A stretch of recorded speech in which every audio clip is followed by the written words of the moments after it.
রিয়ান মহোদয় উপস্থিত আছেন এখানে, এছাড়া আরো অন্যান্য যারা উপস্থিত আছেন বিশাল সংখ্যায় যারা এখানে মা ও বোনেরা উপস্থিত এবং আমার প্রিয় সাংবাদিক বন্ধুরা, সবাইকে আমি হার্দিক অভিনন্দন ও শুভেচ্ছা জানাচ্ছি এবং অত্যন্ত ভালো লাগছে এখানে আসার পর এরকম একটা বিশাল সংখ্যক মা ও বোনেরা এখানে উপস্থিত হয়েছেন। আজকে এখানে যা আমার কাছে কাগজ দেওয়া ধরানো হয়েছে, যে রিপোর্ট করা হয়েছে, প্রায় 41 ফ্যামিলির প্রায় 171 ভোটার আজকে এখানে যোগদান করছেন। আমি বলবো যে ঠিক সময়ে আপনারা সঠিক সময়ে সঠিক সিদ্ধান্ত নিয়েছেন, কারণ মাননীয় প্রধানমন্ত্রীজি ছাড়া এই দেশ, এই রাজ্য এবং এডিসি কোনো অবস্থায় উন্নয়ন হবে না। এবং আমি ভারতীয় জনতা পার্টির পক্ষ থেকে সবাইকে আমি হার্দিক অভিনন্দন, শুভেচ্ছা এবং স্বাগত জানাচ্ছি। বন্ধুগণ, আপনারা সবাই জানেন যে এডিসির কটা আসন? 28টা আসন। তো এই 28টা আসনে প্রথমবার ভারতীয় জনতা পার্টি আজকে 28 আসনেই কিন্তু আজকে প্রতিদ্বন্দ্বিতা করছে। আপনারা কি খুশি? আর এইভাবে বললে হবে না, খুশি শিওর? আমরা এবার এডিসির মধ্যে আমরা সরকার গঠন করব তো? কোনো সন্দেহ? নো সন্দেহ? শিওর? কেন করব? কারণ আমার পূর্ববর্তী বক্তারা বলেছেন যে ভারতীয় জনতা পার্টির যেখানেই সরকার, আমাদের গার্জিয়ান আছেন, আমাদের যশস্বী প্রধানমন্ত্রী শ্রী নরেন্দ্র মোদীজি আছেন, সেখানে কোনো রকম ট্রান্সপারেন্সি ছাড়া কোনো সরকার হয় না। এতদিন ধরে লুটতরাজের সরকার আপনারা দেখেছেন, এবং সত্যিকারের অর্থে জনজাতিদের উন্নয়ন যদি করতে হয় একমাত্র ভারতীয় জনতা পার্টির সরকার ছাড়া সেটা কোনোদিন সম্ভব হবে না। আমাদের এখানে আপনারা সবাই জানেন যে আমাদের সরকার দুবারে ভারতীয় জনতা পার্টির সরকার এখানে হয়েছে। আমাদের ডাবল ইঞ্জিনের সরকার চলছে দিল্লিতে, আর ত্রিপুরাতে আমাদের ভারতীয় জনতা পার্টির সরকার। এখন এডিসি যদি আমরা দখল করি তাহলে আমরা কি হবে? আমরা ট্রিপল ইঞ্জিনের সরকার আমরা করব। বন্ধুগণ, আমাদের মেইন ইঞ্জিন যে সরকার যিনি চালাচ্ছেন ওনার নাম কি? যশস্বী প্রধানমন্ত্রী শ্রী নরেন্দ্র মোদী। আমাদের সরকার আছে, আপনাদের সরকার আছে, এবং আমাদের ডেস্টিনেশন কোথায়? 2047। সেখানে আমাদের পৌঁছতে হবে 2047-এ বিকশিত ভারত। বিকশিত ভারত কখন হবে?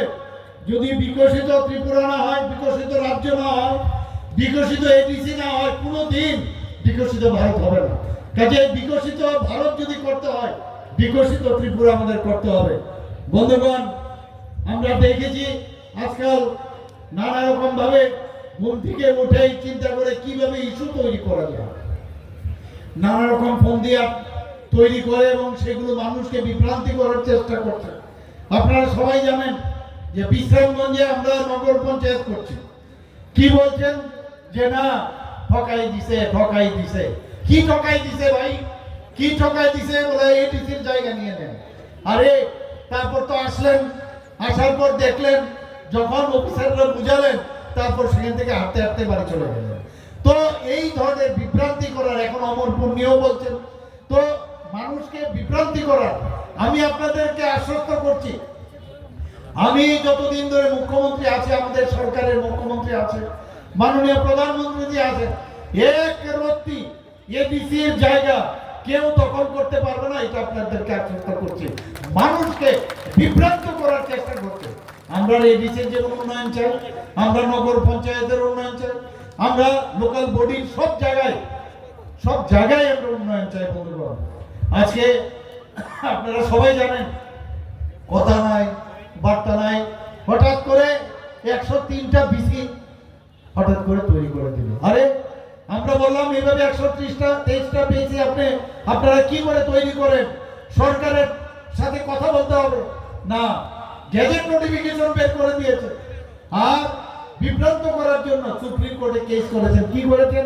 যে বিসি ইলেকশন হচ্ছে না, ত্রিপুরা সরকার এবং নির্বাচন যে আমাদের যে ইলেকশন কমিশন আছে তারা করছে না, কেস করলেন।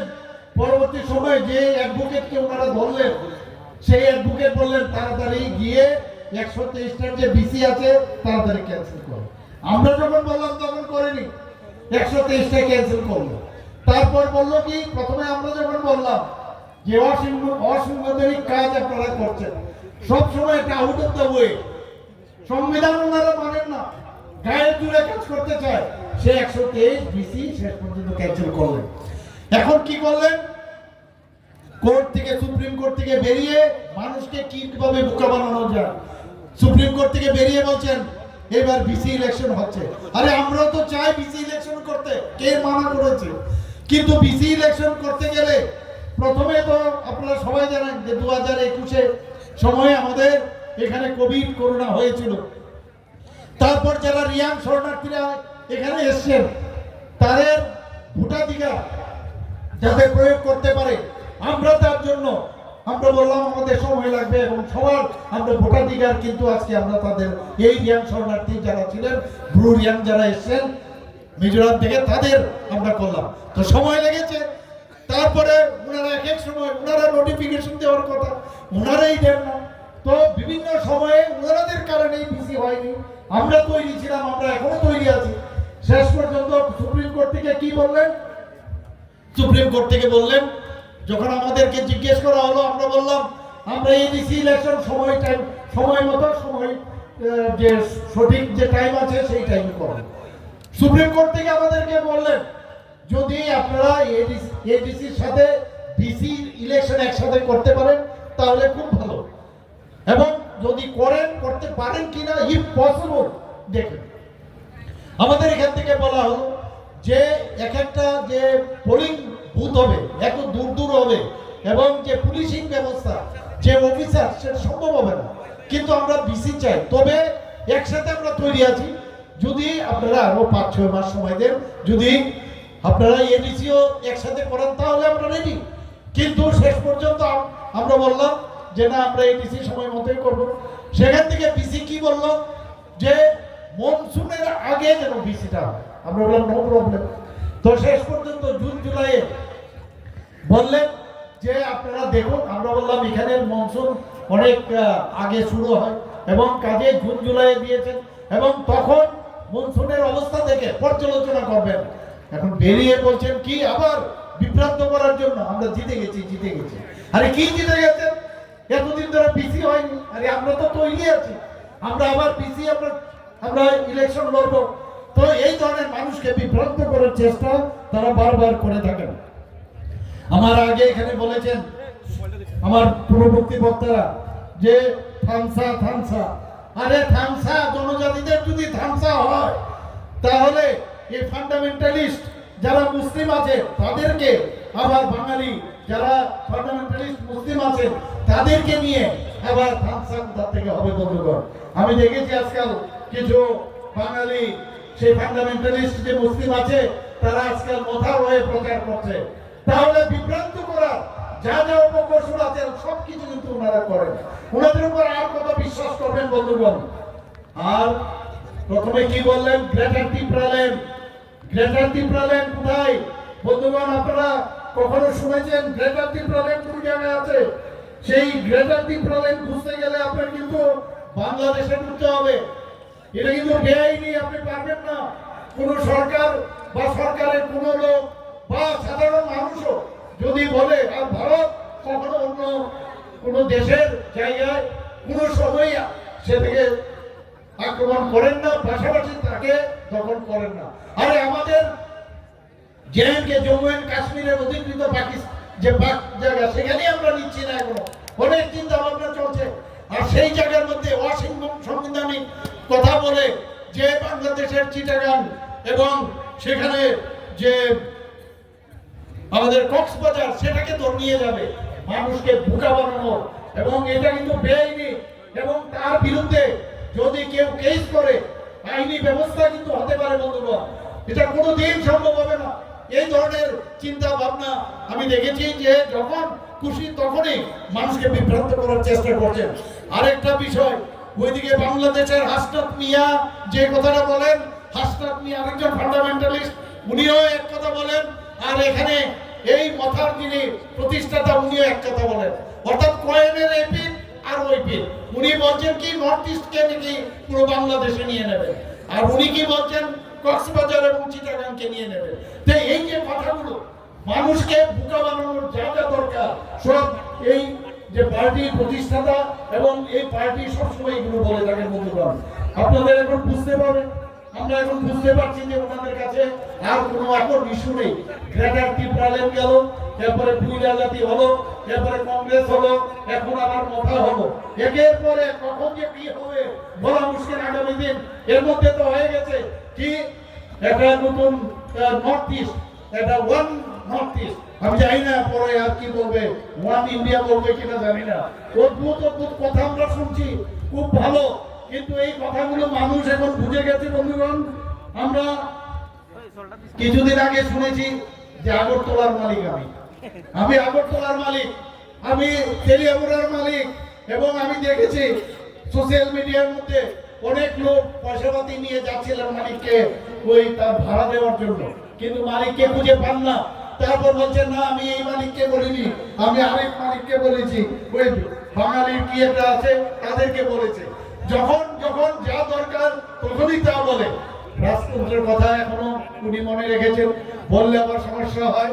উনি আবার বলেন যে মুখ্যমন্ত্রী রাজতন্ত্রের কথা বলেন, তাই তো বলছি এখন রাজতন্ত্র নেই, এখন রাজতন্ত্রের দিন গেছে, এখন গণতন্ত্র। মানুষ এই 28টা যে আমাদের আসনে আমরা প্রতিদ্বন্দ্বিতা করছি, বুঝতেই পারিনি যে 28টার মধ্যে আমরা প্রতিদ্বন্দ্বিতা করব।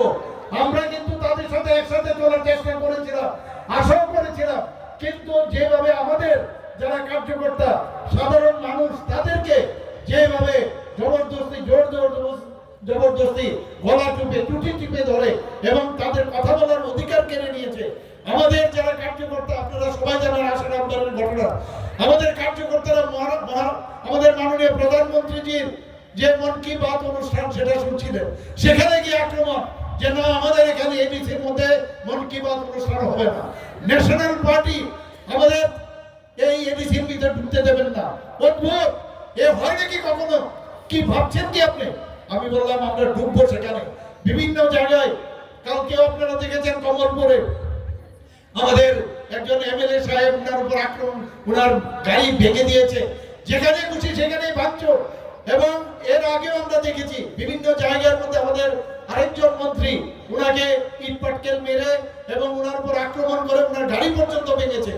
এগুলো করছেন কেন? আমাকে সাংবাদিক বন্ধুরা জিজ্ঞেস করছেন, আপনাদের পার্টনার ওনারা এরকম কেন করছেন? কারণ কেন করছেন? কারণ এই যে বিশাল সংখ্যক মানুষ আজকে জনজাতি ভাই বোনরা ভারতীয় জনতা পার্টি মাননীয় মোদীজির উপর বিশ্বাস যখন চলে এসছে, পায়ের নিচে মাটি আস্তে আস্তে করে সরে যাচ্ছে। সেই কারণেই এখন ভাবছে যদি এই ধরনের মার দাঙ্গা ইত্যাদি করা যায় তবে মানুষ ভয় পাবে এবং আমাদের কথা শুনবে।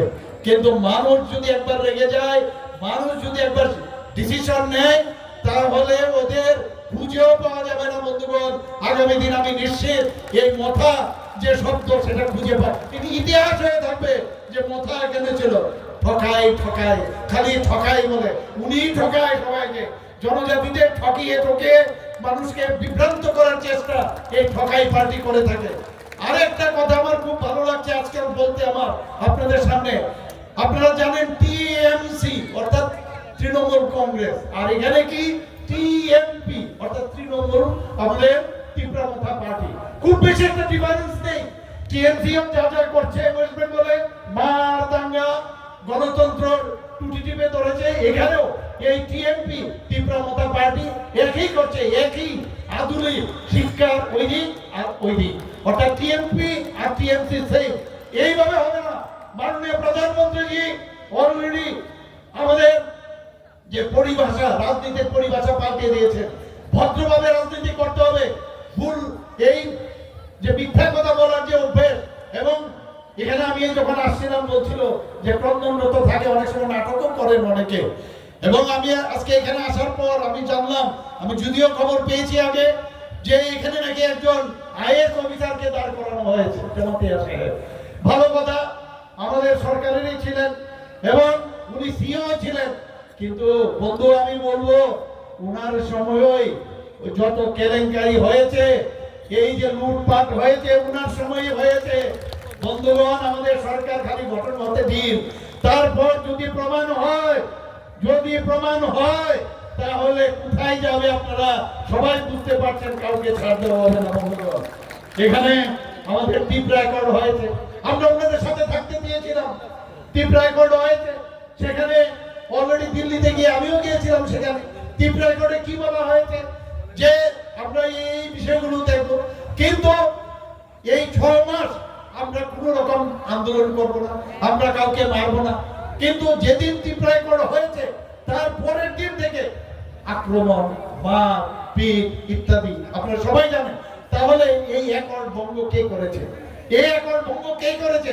একদিকে মারবে, আবার আরেকদিকে চোখ রাঙাবে, আবার বলছে আমাদের দাবি মানতে হবে। সেটা কোনো অবস্থায় আমরা এই ভারতীয় জনতা পার্টি অন্ততপক্ষে সেগুলো আমরা মানব না। আমরা বন্ধুগণ, এখানে নিরিয়াং শরণার্থী বন্ধুগণ অনেকে আছেন, আমি আপনাদের বলবো 23 বছর ধরে যাদের কথা কেউ শুনেননি, এখানে সিপিএমও ছিল, কংগ্রেসও ছিল, এখানে অনেকেই ছিল, তখন তো এই নিরিয়াং শরণার্থীদের সম্পর্কে কি অবস্থার মধ্যে ওরা জীবনযাপন করতো। কিন্তু আমাদের সরকার আসার পর সেখানে ওনাদেরকে বাসস্থানের ব্যবস্থা, ওখানে বৃদ্ধির ব্যবস্থা করে দেওয়া, ওখানে তাদের জন্য ফিক্সড ডিপোজিট রাখা, ওনাদের রেশনের ব্যবস্থা করা, বিদ্যালয়ের ব্যবস্থা করা, ইভেন যারা ইয়াং জেনারেশন আছেন তাদেরকে ট্রেনিং দিয়ে তাদেরকে যাতে সাস্টেনেবল জীবনযাপন করা যায়। আমি নিজে গিয়ে সেখানে টুল কিটস পর্যন্ত বিতরণ করেছি, এবং 800 কোটি টাকার মতো আমাদের ভারতীয় জনতা পার্টির যে সরকার, মাননীয় প্রধানমন্ত্রীজি এবং মাননীয় গৃহমন্ত্রীজি এবং আমাদের ত্রিপুরা সরকার তাদের জন্য সব ব্যবস্থা করছে। আমি বলবো না যে সব হয়ে গেছে, তারপরেও কিছু না কিছু সমস্যা থাকতে পারে, কিন্তু আমরা সেগুলো আলোচনার মাধ্যমে আমরা সেগুলো করবো। আপনারা তো কিছু করেননি। এর আগেও আপনারা দেখেছেন যে এটিটিএফ এবং যারা উগ্রপন্থীর সাথে যুক্ত এনএলএফটি তাদের সাথেও মৌ হয়েছে। সিপিএম এর সময় এই সমস্ত যে উগ্রপন্থী সৃষ্টি করা, মস্তান গুন্ডা তৈরি করা, মানুষকে খুন করা, সন্ত্রাস করা আমরা সব সময় দেখেছি। আজকে আমাদের সরকার 2018-তে সরকার গঠন হওয়ার পর আপনারাই বলুন, কোন জায়গার মধ্যে মানুষ শান্তিতে বসবাস করছে, শান্তিতে মানুষ থাকতে চায় এবং মানুষ চায় আমি শান্তিতে থাকি। ডর ভয় দিয়ে লাভ হবে না, গায়ের জোর দিয়ে লাভ হবে না। বন্ধুগণ, আমাদের সরকার এখানে একটা সুস্থির সরকার আমরা গঠন করতে চাই। বিশেষ করে এডিসির মধ্যে যদি আমরা সুস্থির সরকার না গঠন করতে পারি, এবং আমি আবার বলছি আমি আপনাদেরই একজন এবং জনজাতিদের উন্নয়ন যতক্ষণ ধরে না হবে আমি ততদিন ধরে কাজ করে যাবো। বন্ধুগণ, সেইভাবে নির্দেশ আমাদের প্রধানমন্ত্রীর নির্দেশ আছে। আরে यार जनजाति तो सब हमारे ही आदमी है, और মাননীয় প্রধানমন্ত্রী এই জনজাতিদের প্রতি এত স্নেহশীল এবং এত বেশি চিন্তা ভাবনা করেন, যার জন্য আপনারা একটু ভাবুন যে আমাদের দেশের রাষ্ট্রপতি একজন জনজাতি, তাও একজন মহিলা, আমাদের দ্রৌপদী মুর্মুজিকে বানিয়েছেন। আজকে আমাদের ত্রিপুরার যিনি উপমুখ্যমন্ত্রী ছিলেন ত্রিপুরার, এই মহারাজা ফ্যামিলি, উনাকে আজকে এই ত্রিপুরার মতো ছোট একটা রাজ্যের থেকে নিয়ে তেলেঙ্গানার উনাকে রাজ্যপাল বানিয়েছেন। আর এখন তো আরো প্রমোশন পেয়েছেন, মহারাষ্ট্রের রাজ্যপাল বানিয়েছেন। সেটা কেন, কি করে সম্ভব হয়েছে? যে জনজাতিদের প্রতি দরদ আছে বলেই সেটা সম্ভব হয়েছে। বন্ধুগণ, আজকে আপনারা জানেন যে ত্রিপুরা সরকার এই সমাজপতিদের জন্য কেউ যা চিন্তা করেনি।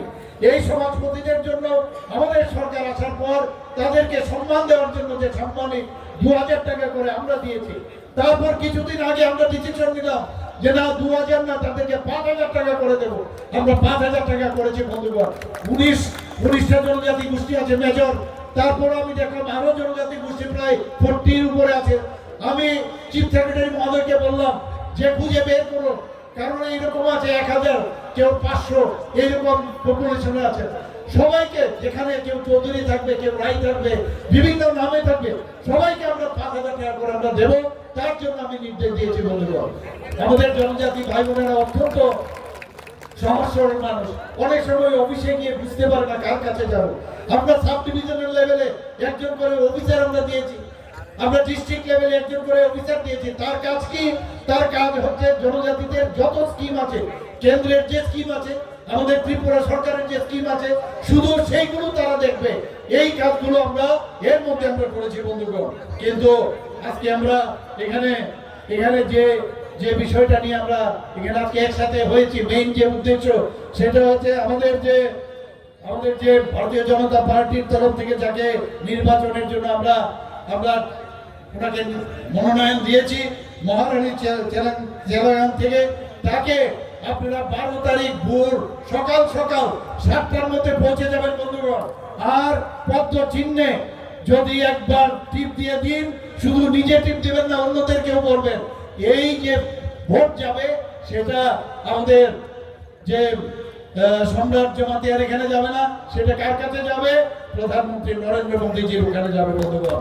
আপনারা দয়া করে আরো আওয়াজ তুলবেন আপনারা, যে এই যে এখানে এই যে এবিসির মধ্যে যে ধরনের করাপশন হয়েছে তার বিরুদ্ধে যদি একটা ভালো সরকার আপনার আনতে হয়, তাহলে আপনাদের একসাথে আপনাদের থাকতে হবে বন্ধুগণ। আজকে আসারাম বাড়ির মধ্যে আপনারা ঘটনা জানেন, যখন এই ঘটনা হয়েছিল সেখানে আমাদের জনজাতি ভাই বোনেরা সেখানে তারা এই প্রধানমন্ত্রীর মন কি বাত অনুষ্ঠান দেখছিল এবং সেখানে তাদেরকে মেরেছে, শুধু তাদের বাড়ি ঘর ভেঙেছে, তাদের গাড়ি উল্টিয়ে দিয়েছে, সেগুলোকে নষ্ট করেছে। আমি পরের মাসে সেখানেই কিন্তু গিয়ে আমি আমার এই মন কি বাত অনুষ্ঠান করেছি, যেখানে আক্রমণ আমি সেখানেই পৌঁছে যাই বন্ধুগণ। কালকে কমলপুরের ঘটনা হয়েছে, একজন অ্যারেস্ট হয়েছে, বাকিগুলোর পিছনে আমি পুলিশকে নির্দেশ দিয়েছি তাদেরকে ধরতে হবে, কোনো অবস্থায় ছাড় যেন না দেওয়া হয় এবং আমরা আইনের শাসন আমরা থাকবো।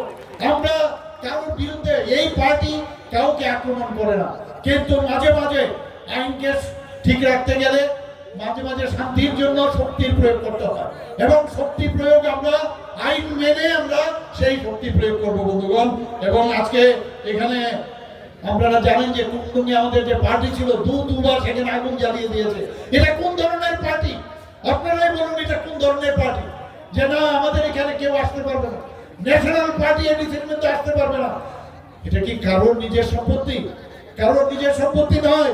আমরা বলেছি আমরা যাব, এখন আমরা সেখানে যাচ্ছিও, সেখানে নতুন করে আবার আমরা সেখানে আমরা পার্টি তৈরি করেছি বন্ধুগণ। হবে, এইগুলো হবে, কিন্তু আমরা কোনো অবস্থায় আমরা কিন্তু দমবার পাত্র নয় বন্ধুগণ। আমি নিশ্চিত যে 28টা যে আসন আমি বারবার প্রথম দিন থেকে বলে এসেছি, কারণ অনেক চেষ্টা করেছি। এর মধ্যে একটা জিনিস আপনাদের বোঝা উচিত যে কিছুদিন আগে কত চালাকি, কত ধরনের চালাকি। আজকে একটু আগে আমার কাছে খবর এসেছে, কথায় কথায় হাইকোর্টে যান, হাইকোর্টে গিয়ে কি বলছেন যে বাংলাদেশ থেকে নাকি প্রচুর লোক এখানে চলে এসেছে, রোহিঙ্গারা নাকি চলে এসছে। হাইকোর্ট থেকে যখন সমস্ত রিপোর্ট পেল সাথে সাথে ডিসমিস করে দিল। আমি গাড়িতে যখন আসছিলাম তখন এই খবরটা বললাম। মানে এটাকে নিয়ে কিভাবে আরো মানুষকে বিভ্রান্ত করা যায়, মানুষকে ভোটের আগে, এবং এই যে যিনি গেছেন উনার সম্পর্কে সবাই জানেন, উনার আগের হিস্ট্রি সবাই জানেন যে উনি একটা নতুন আবার পার্টি যদি তীব্রমতার পার্টির হয় তাহলে মুশকিল। উনি কি বলেছেন যে একটা অন্য আরেকটা নাম দিয়েছেন, কি নাম? যে নামে উনি একটা নতুন করে আন্দোলন সৃষ্টি করেছিলেন কিছুদিন আগে। সেই আন্দোলনে আমরা সবাই দেখতাম আগরতলার মধ্যে টায়ার পুড়িয়েছিল, পার্টির নাম না দিয়ে আরেকটা নাম দিয়ে তারা সেখানে টায়ার পুড়াচ্ছিল। অলরেডি সব ঠিকঠাক হয়েছিল এবং সেখানে আমাদের মনে আছে কমলপুরের কাছে সেখানে সুরমার এখানে শান্তির বাজারে পরবর্তী সময়ে 2টো অবধি যখন দেখে আমাদের তো কে আক্রমণ করছে না, পুলিশ সেখানে আক্রমণ করছে না, তখন 2টোর সময় তারা উঠিয়ে দেবে। শেষ পর্যন্ত কি আমরা দেখলাম সুরমাতে শান্তির বাজারে সেখানে দোকানগুলোতে আগুন লাগিয়েছে, সেখানকার কারোর চোখে আঘাত লেগেছে, চোখ নষ্ট হয়ে গেছে। এইরকম চক্রান্ত এর আগে গন্ডা তুলছাতেও তারা এই ধরনের দাঙ্গা লাগানোর চেষ্টা করেছে, ইচ্ছে করে করছে বন্ধুগণ। আপনারা সজাগ থাকবেন, এই দাঙ্গাবাজদের কোন অবস্থায় ভোট নয়, এই চোরদের কোন অবস্থায় ভোট নয় বন্ধুগণ। আগামী দিন ভারতীয় জনতা পার্টিকে ভোট দিয়ে একটা সুস্থ নতুন ত্রিপুরা করার জন্য আমি সবার কাছে আবেদন জানিয়ে আমার কথা বলা শেষ করছি। নমস্কার, জয় হিন্দ, ভারত মাতা কি জয়। অসংখ্য ধন্যবাদ।